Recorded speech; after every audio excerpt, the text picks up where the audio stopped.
So, og dama kakabsat, dito topic tayo nga rejoicing in the Word of God. Naadal tayo iti Wednesday, kakabsat, maipanggap iti dito naglabas, rejoicing in the commandments of God, in the comfort. Okay?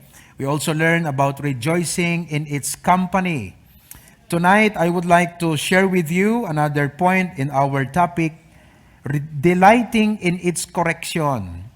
Delighting in its correction. Ano ti kahit nga sawon kakabsat ti correction? Ibagayo man no at Ilocanot correction? Panang tubngar, anapay? Panang kurihir. Ansa nga Ilocano di jay Kala Latin samot di jay, Espanyol. But let's open our Bibles to 2 Timothy chapter 3. Okay? 2 Timothy as we start tonight, chapter 3 verses 16 to 17. The Bible says, amin nga surat ket impaltiing ti Diyos. Isumet ti naimbag a pakasursurwan, pakatinggaran ken pakababalawan, ken pakaadalan ti kinalinteg. The English kunana, all scriptures given by God by inspiration of God kunana, and is profitable for doctrine, for reproof, for correction, and for instruction in righteousness. So upat. Dito sa utiapo ket na ited nga doctrine, reproof, correction, instruction. So anat ket nga sawon dito kakabsat. Okay. The doctrine, it tells us what is right. The doctrine tells us what is right. The Jemot reproof, it tells you that you are wrong. Ibaga na nga, you are wrong. The Jemot correction, it tells you how to get right. Kasano nga itamam, kaya nga correct i-correct mo, itama. Yun ang ibig sabihin ng correction, panangitama. Amen? Kaya sumut lang ti maitama. Amen? Instruction means the guideline how to stay right. So ulitin tayo. Doctrine means what is right. Reproof, you are wrong. And then correction, this is how to get right. To correct, you're wrong, this is how to get right. Instruction, guideline, how to stay right. So, dito yung Arabic absat, ti-focus tayo ka, dito part iti correction. Nga grag-o tayo ka, dito panangi tama iti apo ti biyag tayo. Panangi, siyempre, dito panang tubngar, ibaga na nga, you are wrong, mali ka rito. Ito ang dapat, di panangi tama. And that is just what we did. We are trying to make things right. In consonance, kadayjay paglintagan. So, kastamot ti biyag tayo kabsat, ti sa utiapo, ibaga na ti right, ibaga na no kasano tayo nga, itama iti biyag tayo. First of all, biblical correction. Ano ba? Panangilintag. Dayjay gayam. Panangilintag. Panangitama ka. Tagalog lata jay tama ka. Kasi nagkilo. Ibaga na nga kilo ka, ilintag na ka. Correction, panangilintag. Okay, good. So, digito'y panangilintag ti sa utiapo. Biblical correction, first of all, is intended to restore us to the right path. Intended. Ti intention ti panangilintag, kat isubli na ka. Iplastar na ka nga ipulang ka dijay right path. Kasi adda ka ijay wrong path. Wrong dijay turturungem. Uno dijay pagturungan, dijay biyag tayo. Dagiti desisyon, dagiti panunot, dagiti rikna tayo, wrong kinakillo. So ti trabaho ti Bible kakabsat, hanala ibaga nga wrong dijay nga dagan ka, no di kat ilintag na ka. Ayan. It restores us into the right path. For example, di pa nang konfrontar ni David kini Nathan. Ni David kakabsat, nagaramid iti basol. Nagbasol iti imatang tiyapo. Babandi pa ng covet nakin ni Bathsheba. Tapos isupay iti mastermind ti panakatay nila kainan. Di ba ni anat nagan nila kainan? Uriah. So, he committed adultery and murder. So, napan ni Nathan, tapnon tubngaran na ni David, reproof.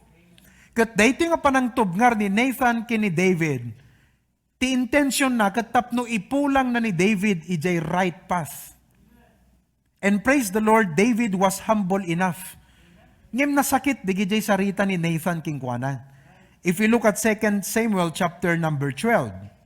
2 Samuel chapter 12. Kat kastoy di ko natin nasantuan nga surat. Okay? 2 Samuel chapter 12. Gaputa, siyempre, nagkilo Hana sinurot DJ apagiso. Verse number 13. And David said unto Nathan, kuna ni David, I have sinned against the Lord. O, DJ pa nanganugot na, nagbabawi, di kat ada pa nakailintag, DJ biyag na. And Nathan said unto David, the Lord also hath put away thy sin, thou shalt not die. O, di okay na, solve. Pero, verse 14, because by this deed that thou by this deed, thou hast given great occasion to the enemies of the Lord to blaspheme.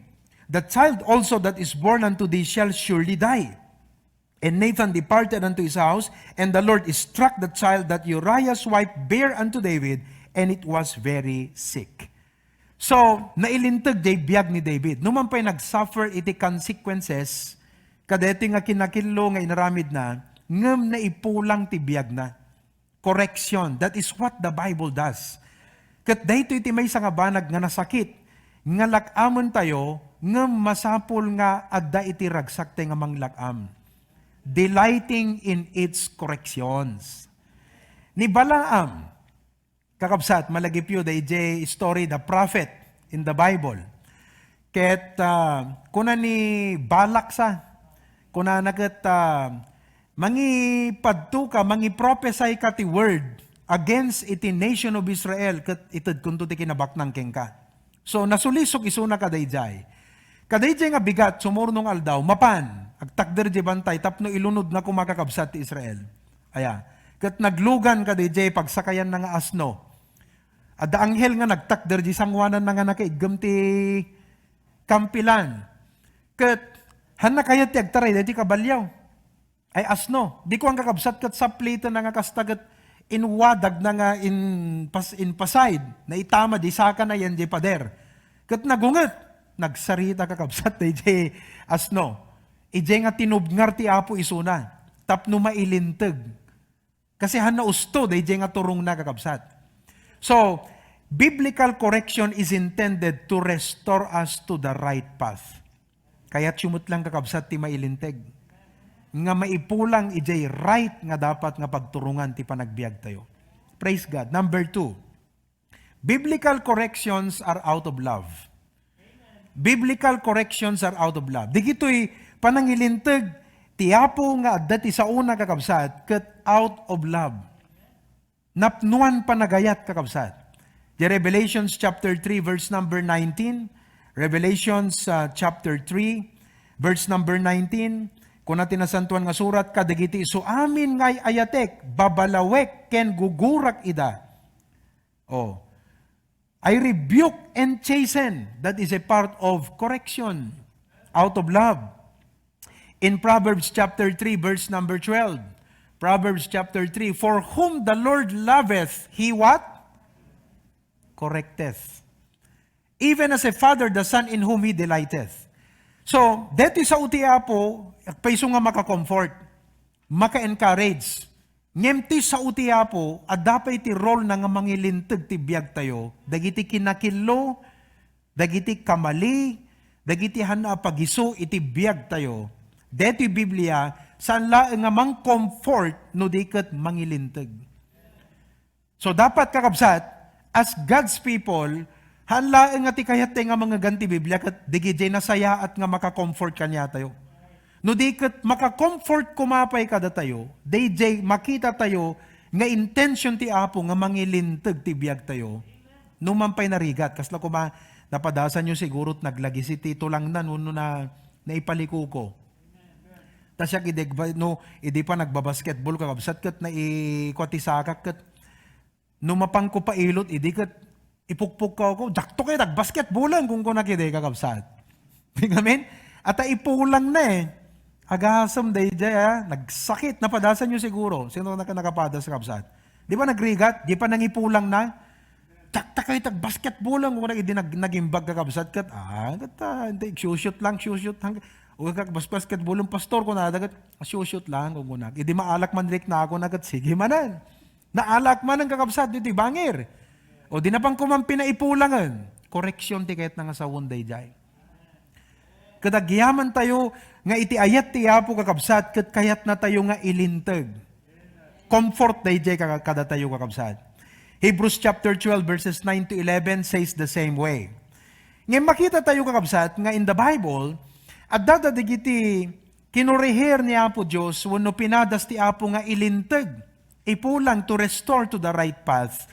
Ngayon hana nasaya at day attitude nga da kadakwada. For example, in Amos 4:9, kitan tayo kakabsat.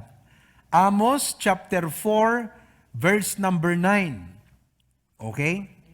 Amos chapter 4 verse number 9. Ayon. I have smitten you with blasting and mildew when your gardens and your vineyards and your fig trees and your olive trees increased. The palmer worm devoured them, yet have ye not returned unto me, saith the Lord. So natangkan ti ulo da, adagayim kakasdi nga attitude. Nga uray kayat ti Apo nga ilintag, di na kayat ti pa ilintag. Sabi kumatahan na kasdi ti attitude, ti puso tayo kakabsat. Hantay kumaday, jay Kristiyanong agpilpili lang ti kayat ti nga mga gana preaching. No, dete medyo makaapiras ti lapayag gana sayat, kat apo nagbayad ti preaching ni pastor. Ngam no, dete panangilintag, ti hana usto nga aramid tayo kat kaslang hantay kayat nga dinggan. Sabi kumatahan ti kasla kadigijay, kinasabaan ni Amos kakabsat nga, kunana kat at dadigitoy nga panaplit ti Apo ngam di kay diyo kayat ti agsubli. Another wrong attitude kakabsat kat despise, kunana di Hebrews chapter 12. Despise not the chastening of the Lord. Tika na sa unti, despise kat to refuse. Wano kasla pa ng baliwala, to disdain. Panangilaksid. Digitoy nga panangilintag ti Apo. Another is weary. Dete maupay. Nyamot to, digitoy nga paspasamak ti panagbiag ko. Dayjay aglamiis kakabsat tirik na iti Apo. Weary at His correction. Now here is the point. Amo yung kakabsat, eto, pakinggan nyo maigi. When we despise His correction, we are despising His love. Kasi dayjay panangilintag ti Apo, di correction ti Apo kakabsat, kat out of love. So no dinespise mo dayjay panangilintag ti Apo kengka, you are despising His love. Now, we don't want to be Christians nga ti parahatang ti Apo keng kagat hamo nga kaslang kunana king ti Apo kat awan. Awan pa nangi bilang mo ti panagayat ko keng ka. Agasam dayjay nga parahatang ti Apo. Kayat yu kadi kakabsat nga paratangan na ka ti Apo. Nga di mo imbilang di panagayat na king ka. Nga ana nga panagayat ko nam siguro, Lord, kaano nga jak imbilang ti panagayat mo kanyak? Idi pinadas ka nga ilintag, idi kurehiring kagat, di mo impangag, hamo imbilang di panagayat ko keng ka. Kasi DJ correction from the Lord is love. So hantay mabaling nga ibaga kakabsat, nga bigbigan tayo ti panagayat ti Apo kada tayo. Ken nasamit DJ langan-langan tayo ti Apo, no hantay nga ikang kano, ken ikaskaso, ipangpangag, dagijay panangilintag na panangi-correct na iti panagbiag tayo. Nakita tayo kakabsat? Another point is this. Pag naunawaan natin ang puso ng Diyos on the positive side, no naawatan tayo kakabsat, dayjay heart ti Apo, magiging comfort sa atin ang kanyang pagtutuwid. So, dayjay gayam comfort ti Apo kanya tayo comes in many forms. Hala nga comfort nga detay, ibaga na king ka, just keep on going, be strong. That is a comfort. Ngem uray pa'y gayam, DJ panangilintag ti Apo, nga makita na nga pagdaksam. Kat kunam, Lord, thank you for your love. Ti panangiliklik mo, panangikanawam kanyak. Numampay ti riknak, Apo, kat kaslang nasakit. Ngem maawatak nga daytoy nga wagas mo, kat panangikanawa, panangiliklik kanyak, Apo Diyos. With that, thank you so much. Iso nga ko na di Psalms 23:4 to support this point. Anak ko na di Psalms 23 verse number 4. Yea, though I walk through the valley of the shadow of death, I will fear no evil, for thou art with me. Now read the next part, everybody together. how come nga jay rod and staff comfort keng kuana? How? And I want us to see tonight the same way kadeti work the Bible to correct our lives. Amoy jay shepherd ti staff nagakabsat kat nakakita kay siguro na yan. May nga stick nga unang isot atid dog. Ngem ada nagkawikaw yan ti ngato na. DJ atid dog kakabsat is meant to point. Panangi-point di pagturungan na to teach, to show the way. DJ kawikaw na kakabsat is meant nga mangkabig kada kitay sheep nga sa balit pagturungan na. And many times ti panagbiag tayo, di tayo maalwadan. Panunot rik na priorities. Sumabsabalin ti pagturungan ti panagbiag tayo. Kat dayjay panangi, anat ti Ilocano di jay. Panangkawit ti apo keng ka. Numampay kas lang, siyempre against jay will mo Dahito iti kayat mo ngam ti apo kat kawitan na ka. Ngam no ma-realize mo nga dayjay panangkawit naging kagat panangiliklik. It's a comfort to you. So I hope tonight, mga kapatid, brothers and sisters in the Lord, and even those who are watching, the comfort of God does not only come in ways that you want to hear. The comfort of God also comes in ways nga di ayat na, kawitan na kagad iliklik na ka iti agturo nga pa nakadusan. There are times ako na, apo hamo inted kanyak, ngam no maawatam nga isugayam ti panangiliklik ti apo. At the end ko nam, thank you Lord. Apay nga hangasyak ti na anong tawag dito? Di trabaho ko hangasyak ti naawat samantalang look at my credentials.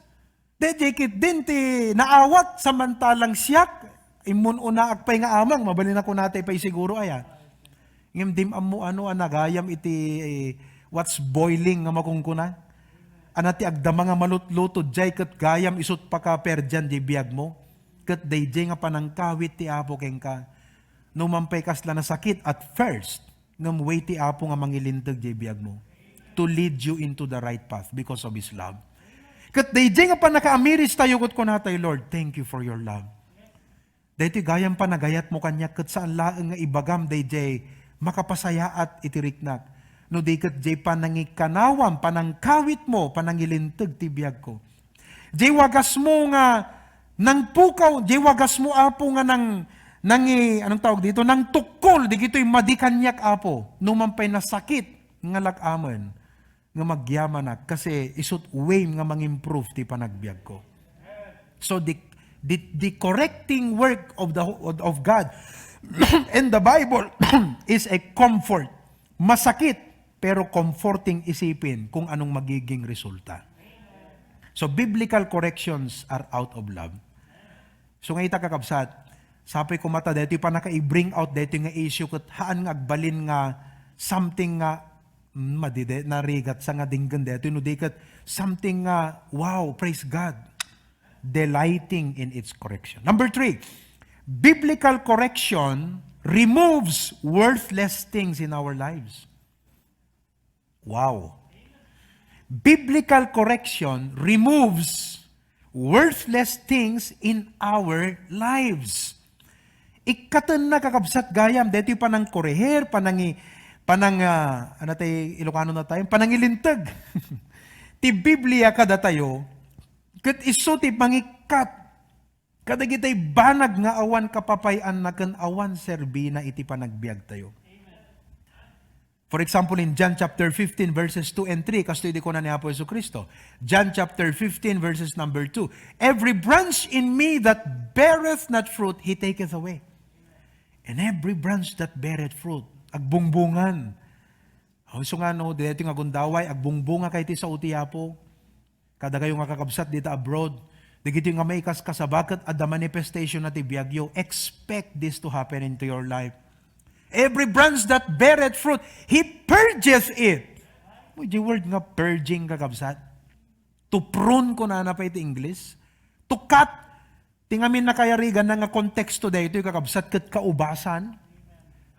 Nga DJ hardinero, katan na kakabsat dito yung kaubasan, tapnon ag-give way kat agbunga ti ado. Di ka nakalalas langanan, tuno 3 man na, di ngamin. And it seems that is what happens in our lives. Kas lang makita mo, basa ka ti Biblia kat matubtub-ngar ka. Nog dengeg ka ti preaching kat ada medyo pakatubngaran jerik nam. Hang ko mga agsugir jerik na tayo. No ammo tayo nga sao ti apo kat ti apo ti agsasao kada tayo kakabsat. Aklunan tayo nga si papakumbaba, and we should delight in His correction. Because the Bible says, let's continue to read. Okay? Every branch that beareth fruit, He purgeth it, that it may bring forth more fruit. Ikatan na digit worthless things, that it may bring forth more fruit. This is probably hard to some of us and to many of us, nga dadigite ikatan tiyapo ti biyag tayo. It's time to get rid ko na tiyapo. Hamukayat nga i-give up digiti nga banag. But the Lord will intervene.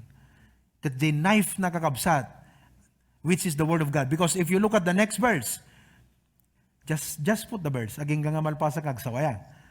Now ye are clean through the word which I have spoken unto you. Diba? Nadalus kayong kunana. You are purged through the word which I have spoken unto you. So as a pastor, it is my solemn duty to present to you the word of God in one point as a corrective act of God. Panangituwid tibiyag tayo. Panangilintag. No, dadigiti kamali ilintag tayo. Psalms 119 verse 9, wherewithal shall a young man cleanse his way? By taking heed thereto according to thy word. Kasano tayo nga madalusan, maguguran, maikat digitay banag nga makadadael iti dalan tayo kakabsat. Babaan iti sasao ti apo. Young people, adu digiti elemento, influence ti panunot, nga ditay mapupuutan no daduma, gapu ti social media, gapu iti association with friends. Kat why not nga di pa nagbasa tayo ti Bible, di pa nagdengag tayo ti preaching, dahito iti maysa nga i-consider tayo, nga ibagbaga ti hapo kada tayo. Mabaling adada di kita waste tayo, nga kuna ti hapo, let's get rid of that. In Ephesians chapter 5 verse number 26, the Bible says that He might sanctify and cleanse it with the washing of water by the word. So deti sa utiyapo kakabsat, mangugas. Ikatan na digiti worthless things. Now let me show you a point. Ito yon. Basahin natin lahat. Read. Kung wala ang pagtutuwid ng Panginoon sa atin, magpapatuloy tayo sa karumihan ng kasalanan. Kasi nature tayo ti agluglug ti basol. Nature ti kinatao tayo kakabsat, iti agluglug iti basol. Nga, ada bukod na nga lubong, kumbaga, ada bukod na nga turong. Nga magyaman tayo ta, babaan ti sa una. Dagiti pa nakaikas kasaba. Dagiti devotionals tayo. Dagiti weekly schedules, programs tayo kakabsat. Nga maipipreach ti Word of God. Numanan ada pakatamaan, kasla di Sunday akat, di Sunday school tayo kat medyo ada siguro, ada kakabsat nga talaga, para kanyak, jay pre-preach ni pastora. No, adamarik na makasday kat apo ko na anak ti dapat nga ikorehir ko ti biyag ko. What is the thing that I need to correct in my life? Kasi no, awan day ito yung kakabsat, di agtultuloy tayo, di nga kinamaag tayo. Agtultuloy tayo ka, di dalan tayo kakabsat, nga eventually, isut mang hinder ti spiritual growth tayo. Eventually, isut mang perdi, di godly influence tayo ti pamilya tayo. Nga kadatay nga naganak, sometimes, because things are going well, we forget nga ways tayo nga eventually isugayam ti mang perdi godly influence tayo kadigiti anak tayo. So, you know, the Lord has to correct us through His Word. Through His Word, sa bali pa, di circumstances. Kasi sometimes usarin pa iti apo, dagiti pasamak, ada usarin na nga tao, ada usarin na nga sitwasyon. Iti case ni Peter, kadi manok, tinangi correcting ko na. Sut nag-sound ti alarm, tapno ni Pedro kat maibalik the right path. So, God will use anybody, anything. But at this case, kakabsat, dito yung Word of God, di pagsasaritaan tayo. Another thing is this, ang mga corrections, everybody read, ang mga corrections ng Diyos ay hindi nakakababa. Actually, ito ang nagtatanggal ng mga nakakababa sa atin. Nakamunusto di grammar ko Tagalog, gamti puntok kakabsat. Nung, kamom nga mino, damang correctin kagat feeling mo kasla nagbabati po, nabababa ka eh. Sino dito yung nga, agsasaomot. Di ba? Lalo no kunanag, han nakasta kami na, kastoy kunanag. Sardin ka pa yung atalyaw, pangato pa babae. Panagkung kunanag kanyak, dito. Kasla awan amok. O, di ba mga kapatid? Minsan may ganun tayong feeling. Pero alam nyo, ti biblical correction, hanga isot mangibaba, iti kinasyasin nung. No di kat isot mangikat, dagiti mangibaba, ti kinasyasin no tayo. Mabaling nga dadaugali tayo nga ditay amo isugayam, iti mangibaba, ti kinatao tayo. Mabaling nga digiti aramid tayo nga nasurusuro tayo nga nailubungan, kat isot mangdadaal, di testimony tayo nga kas Christians. And the word of God is here to be preached up nun. It might be painful to hear, but it will cleanse us. Remove the worthless things in our lives. Malachi chapter 3, verse number 3. And he shall sit as a refiner and purifier of silver, and he shall purify the sons of Levi, and purge them as gold and silver, that they may offer unto the Lord an offering of righteousness. DJ gayam gold, no maisalang ti apoy, han nga tapnon mapukaw, di value na. Ngem tapno adada nga rumwar, di value. Ikata na di worthless things. Kadatay nga naganak, di ba, no tubngaren tayo, di giti anak tayo, kat koreheren tayo ida. Han nga pa nang ibaba, di nga because we love them. Siyempre sa bali, DJ correction nga condemnation, di pa nang tirada na panang imamag. Sa bali mo't DJ agtubngar nga mangimamag. Sa bali di agtubngar nga DJ pagsaya atam ti goal na DJ nga panang tubngar na kakabsat. And this is the heart of God. So no tubngar na tayo ti Apo, kat ilintag na tayo ti Apo, don't ever feel nga kaslang maibaba ka. Yes, mabaling nga usaran na pa kadit circumstances nga embarrassing on you. Ngam isugayam way na kakabsat.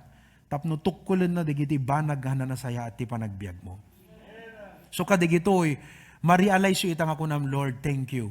Hanak dapat nga kumontra, hanak dapat nga go against deti panangilintag mo ti biag ko. Number 4, biblical correction conforms us to the image of Christ. Biblical correction conforms us to the image of Christ. Ano kaya sound deti? Conform kakabsat. Mayasping tayo, iti kinasyasin no ni Apo Jesucristo. Let me ask you tonight, no ni Jesus Christ ti modelo ti biag mo nga kas Kristiyano, kasanon iti kaasidig mo iti panakayasping keng kuana. How close are you? How close is your life, your attitude, your character, your ways? Kaday di kinasyasin no. Kasi day ti dapat nga makita ti life tayo kakabsat niya po tayo Jesu Kristo. In Romans chapter 8 verses 20 and 29, the Bible says, and we know that all things work together for good to them that love God. Pagsayaatan ka no, para ka digijay nga ayat ti Apo, digito'y banag nga mapaspasamak kadakwada, itundan at pagsayaatan da. To them who are the called according to His purpose, 29. For whom He did foreknow, He also did predestinate. Ano ka rason di predestinate? Panggep ti Apo, His mind, His plan, tibiyag tayo. What is God's plan for your life? Umuyo kakabsat, when I was a younger pastor, hang kumaawatan detoy. Even when I was a younger Christian, hang nag-sink in kanyak deto nga verse nga to be conformed. In simple term, the discipleship kat Christ-likeness, kaslahan na una, sink in kanyak. Diyan mo same thing mo't kadagay ita. Kung akordikal man, ijay subject may kakabsat ti character. O, alanday ti survey. Okay, kunak. Anat kayat yung topic nga mai-preach. Topic about how to become rich, how to become healthy, how to be strong, how to be victorious, and then how to be like Christ. Let's take a survey. You vote, anat kayat mo nga dinggen. Siguro kakabsat, at the mesa 1-2 out of 100, kaday lesson nga how to be like Christ. Because hantay makita how it applies in our life. Kan hantay makita nga day nga point nga aspect ti Christian life, iso ti pudpud no kakabsat nga dapat magtengan ti Christian life tayo. That should be the achievement of every Christian, to be like Jesus Christ. Let me just show you an example. Kasi ito yon. Let me show you first this point. Ito. Basahin natin. Go. The world measures a man by his possession. The real standard is who possesses you. Malalim yan. Pero mag-dive kayo, you will find the best treasures. Tingamin pang ruko dan tilubong ti tao by his possession, net worth. Nakita impose ko padjak spiritual insights. Parang same din dito yan mga kapatid. Minsan sa aming nagbabike, ti issue kakabsat nga pagsasalitaan, that's what we talk always. Anat branta, bike mo. Tunog mayaman ba yan? Amoy di tunog mayaman. Nga day hab likod kakabsat, nagtartaray kathan na, no naring-ringgor, parang ang pakiramdam doon, mas mahal. Nanginngina, day nakaikabit na pyesa. So, sa aming mga siklista, pag nagbabike, ang pinag-uusapan dyan, anat group set na, anat frame na, anat brand ta bike mo, anat na, gantaligay na, and all of those.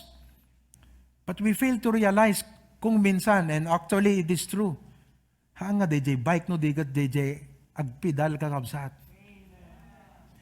Kaya sabi ko doon, ang issue sa realidad ng buhay, hindi yung sino tayo, kundi sino ang nangunguna sa atin. Amoy, problems upon problems will arise in your mind, no tikit kitam, sino ka? Problems like inferiority complex, intimidated. Kasi kung compare mo, bagim kadakwada, you will always find someone better than you eh. Pag sinasabi mo, hindi ako kasing ganda niya, hindi ako kasing gwapo niya, hindi ako kasing puti niya, hindi ako kasing yaman. You're comparing yourself to them. What are you doing? You're destroying your self-image. Why not compare yourself to Jesus and say, Lord, deti panang ted, kasanon iti likeness ko ken ka Jesus, Apo Yesu Kristo ti panang ted. Kasi king ka 100%, siya ka 10%, nagrigat pa, diriknak. Malayo pa ako sa iyo, Panginoon. Dapat ganun eh. Lord, may panggap ti pa nagserbi. Sunday morning at nga mapan gimong. Monday afternoon, Wednesday night, nagrigatak pa nga mapan kadigididad duma. Samantalang sika, grabe, you came down just to serve. Ang malayo pa ako sa iyo, Panginoon. You know, when I was a younger Christian, a younger pastor, hanakas jay iti panakaawat ko maipanggap ti Christ likeness. Kasi, look when I was a younger pastor, eto, ngayon ko lang may testimony to, hindi ko sinasabi to lagi eh. Ngayon ko lang masasabi to. When I was a younger pastor, sa worldly terms, naging idol sa akin itong mga big pastors, Jack Hyles, Curtis Hudson, Lee Robertson, Bob Gray, mga ganyan sa US. Grabe talagang, di ba? Aging gana nga, you try to imitate them. At, ang pangit tignan kasi you try to be somebody that you are not. And it took a while, kung kuna ni Papa kanyak ideya, kasi na mo tultulad, hang kumaawatan kasi amom no yung people ka, aggressive ka, you want to be like everyone who is successful, gusto mong gayahin lahat yon. But as I matured in the Word of God, nag-mature meti pa nakaawat ko, I stopped pursuing those things and just focus my mind to be like Jesus. In fact, the measurement of my success in ministry is not based on MBBE or based on Lancaster Baptist Church. No, that's not my basis. You know the basis of the success of my ministry? Look at Jesus Christ. Nung makitam ni Kristo, iti biyag di gito yung atatao, that is how you measure the success of the ministry of the pastor. No mo makita ni Jesus Christ, iti biyag di gito yung atatao, you don't say nga successful di pastor nga mangidaldalan kadakwada. It is my duty to bring you into the fullness of Christ. Kat dahi ti trabaho ti sa utiya po kakabsan. I hope that story says it all. Kasi galing din ako dyan sa pag pinag-usapan yung Christ likeness, parang Di ko maano yan, parang hindi masyadong makarelate. But habang agmat-mature ti pa nagbasbasa ti Bible, at utubag maipapanti po, kat kita kami na verses kat talaga nga ti punto na amin kat ni Kristo met kakabsat. Ako na nagat, children, obey your parents in the Lord. Husbands, love your wives as Christ. Wives, submit unto your husband as unto the Lord. Ti apo mo ta amin ti ibagbagan at giant. So, wow, this is something to me. So, talaga kakabsat ngayon at adal ko, ginggana nga naalak kat na-aim ko, DJ target ko nga it's all Christ. So, amin na goal ko, amin na plano ti panagbiag. DJ amin kakabsat ti sentrunan. And it took a while, some years, for me to be able nga, I come to that point nga finally I would decide to living for myself and live for Christ alone. Kaya napansin nyo siguro kahit sa estado ng pagbabike, talagang hindi yung sakalang Christian ti Sunday. Tun Lunes kat tekay kayat po. Christian kan tuman ti Merkolesan, Christian kan tuman to no sumaro nga gimungen. The rest of it kat bagim, no. It's not how much is your possession, it's who possesses you. Sino ti agpanpanuray, sino ti makita ti biyag tayo. Kat data ti work ti Word of God, ti Holy Spirit. Di pa nag-intervene ti Apo tapnon, pukawon nakakabsat, di gito'y banag ti biyag tayo, nga haan nga mayasping ti kinasyasin no ni Apo Jesus. Kat tapnon iti dayti nga rabaw ti daga, agsilaw tayo kas pinanggep na. Maramanan ti tao ti kinasyasin no ti Apo iti biyag tayo. And by, nag-change na ako ng course, I learned to observe and learn from people who followed Christ. Kaya't kung makita ti biyag di kiti tao, basbasak ti liblibro, I want to find out and observe kasanot panang i-apply da dito nga prinsipyo ti Bible, kasanot panang surot da ti dana ni Apo Jesucristo, day giant kakabsat. And praise the Lord, it set me free. It set me free. Naggado kakabsat iti napagbaligyan na ti panagbiag ko nga aging gana itakat struggle ko man. Nohang ko nakita day nga ipagpakita ti Apo. I pray makita yungot ko man.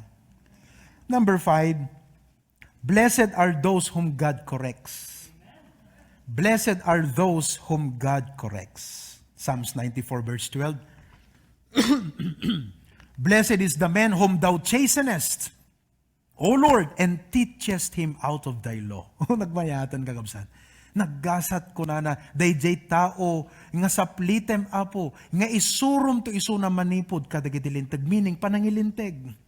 Blessed is the man. So na iti dayti nga gundaway, agpaspasar ka ti purging, pruning, chastening. By the way, sukatamon jay mindset mo nga ti chastening kat kasla pakaibabainan, panangidown, panangirurumen, kaslang something negative. No, chastening is not a negative work.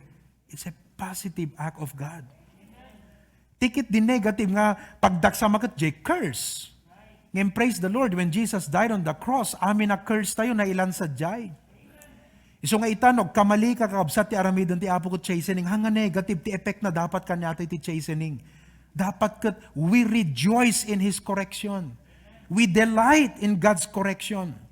Numariknam nga, Apo palpalagipan nagti Apo, dahil ito impreach ni Pastor Apo. So katam di mind ko, imbes nga maritriknak nga mapanunot ko nga ma-chase-chase nak dapat kat agragsak diriknak. Kasi isut pa nangirik kanawam ti panagbiag ko. As I close, identify the areas in your life that God wants you to correct.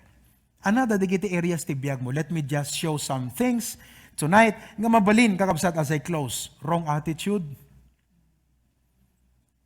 Anat attitude tayo maipanggap iti problem, attitude tayo maipanggap iti padatay nga tao, attitude tayo kadagiti hurts, attitude tayo kadagiti pain, attitude tayo maipanggap iti church about God. No, damari kakabsat, anat aramidon ti Apo, koreheron na. And praise the Lord, nagmayat ti panangi-correct ti Apo. Not only that, wrong priority. Napagiso kakabsat nga priority, sa balimot di ipangpangruna tayo, sa balimot di iyon una tayo. Sa balimot ton DJ, mas naging center iti life tayo. So, ti Apo kat agaramit ti pamuspusan tapnon, mabigbig mo nga Lord. So, umuyok absat ti first thing, No once nga dadigidi situation ko nato, Lord, is there something wrong you want to correct? Ha nga detay, kita masigod kat wrong dae. Alam nyo ang pinakamaganda kaagad. Pag may mga problems sa life, especially sa relationship problems, with people, with family, with friends, with relatives, when something wrong happens, instead of just pointing your finger, mali. Yes, malamang may mali. Pero why not also evaluate ko ng Lord? Anamot ti madigan niya. Is there anything that I need to correct in my life?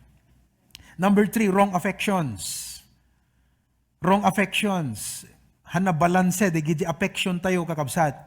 Imbes nga na inlangitan, di mindset tayo kat na indagaan na inlubungan. So, at times, ti apo kat balansyan na jerik na tayo. Wrong behavior. Hana usto, day pananggakma tayo. Okay? Wrong decisions. Kala di meeting ta itat tayo kakabsat kat what did we do? We tried to correct. Di ba, Pastor John? Kat hanapay na udi nga mai-correct, mailimpyo, maituwid, day nga ba, nagtap nun di kastagat, mailiklik tayo. Di nga mi nagmayat kakabsat? Yeah. Wrong feelings. No, damarikrik nam itatagat, kita evaluate no dito nga riknagat, mayat, right, no wrong. It could be wrong. Wrong focus. Wrong ways.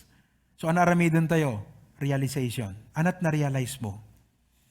Instead nga makirinison tayo, we should realize. Apo, anat kayat mo nga ituwid tibiyag ko. Number 2, acceptance. Tanggapin mo. When apo? Willing nga may paituwid. Willing nga apo nga pailinteg. And number 3, repentance. Talikudam. Ituwid mo biyag mo. Tama natin yan. Amen? As I close with this point, ito po yung last point natin. Let's read all together. Biblical correction increases our value rather than depreciates it. Amen. Mabaling human kat negative, di pa nang criticize na king kat kasla pa nang ibaba. Napadasan yung kakabsat, di pa nagsauda kat panangibaba, panangimameg, panang perdi. Deta di human kakabsat. Ngayon ni Apo, di pa nang correct na kanya tayo to increase our value. So dapat itang arabi agawid tayo, generally, ti point nga dapat ma-realize tayo kat every time nga ti sa uti Apo, at dati reproof panang tubngar, ken panang ilinteg, han kumanga detay, maperdi jerik na tayo kakabsat iti Apo. No di kat adaragsak, adarag o puso tayo, ada willingness tayo nga mang-accept ti nga corrections iti Apo. And all of God's people say, Amen.